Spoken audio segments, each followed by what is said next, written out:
I was born and raised in Halifax, Nova Scotia.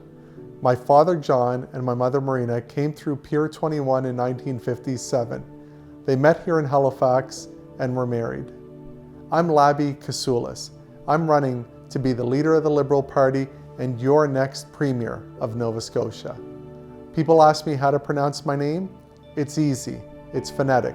Labi Kasoulis. Labi Kasoulis. I live in Halifax with my wife Jill and our daughters Alexandra and Olympia. My parents had 3 restaurants. Their first was the Floral, which later became the Spartan restaurant on Quimple Road. Then they moved on to the Doric, which was on Spring Garden Road. In 1974, my dad took over the restaurant at the Acadian Lines bus terminal. He only took 2 days off a year because the restaurant was open every day, Christmas and New Year's, and that was it. When I was 18, my dad died suddenly. My sister Martina took over the restaurant, and I helped run it when I was not in school. Growing up, I played soccer and I skied, 2 of my favorite pastimes. I played soccer my whole life. I just stopped playing a few years ago, and I started coaching soccer about 8 years ago, and I kept it up right up until COVID struck and the seasons were canceled. In my second year of university, Mom died suddenly at 57 years old. I inherited nothing. All I was left with was a funeral bill to pay. Only because of student loans could I get a university degree.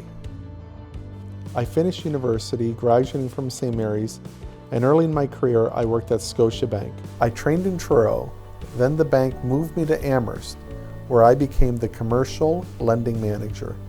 After working at Scotiabank, I joined Wilson Fuels, and I worked there for many years as part of the financial and accounting team.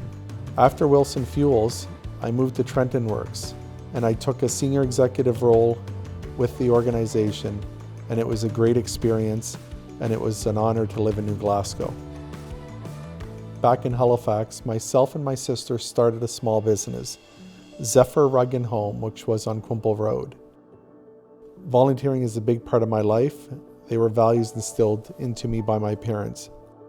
I've given back by volunteering and chairing the Greek festival on 3 separate occasions.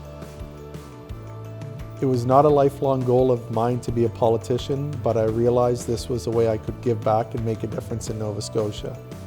In 2013, I was elected, and I was honored to be chosen to be in Premier Stephen McNeil's first cabinet. We did a lot of good work. We tackled the financial difficulties the province was facing. We ended decades of environmental racism by closing down Boat Harbour. And I was honored to have my name on that bill, and grateful for the leadership that Premier McNeil showed in that decision. My parents lived the Canadian dream. They raised kids in Canada, educated them, and prepared them for the future. That is all they wanted out of life. Throughout my career, I have been blessed with many successes. I want to continue those successes as the Premier of Nova Scotia. I have navigated personal crisis. I want to be the one to work with the Nova Scotians to navigate us through COVID. I know that we will get through this together, and I know the opportunities that lie ahead for us. We will be successful again. We will all thrive, and we will have opportunities from Yarmouth to Amherst to Sydney. Let's do this together. Please come join me. VoteLabi.ca. Let's do this. Forward together.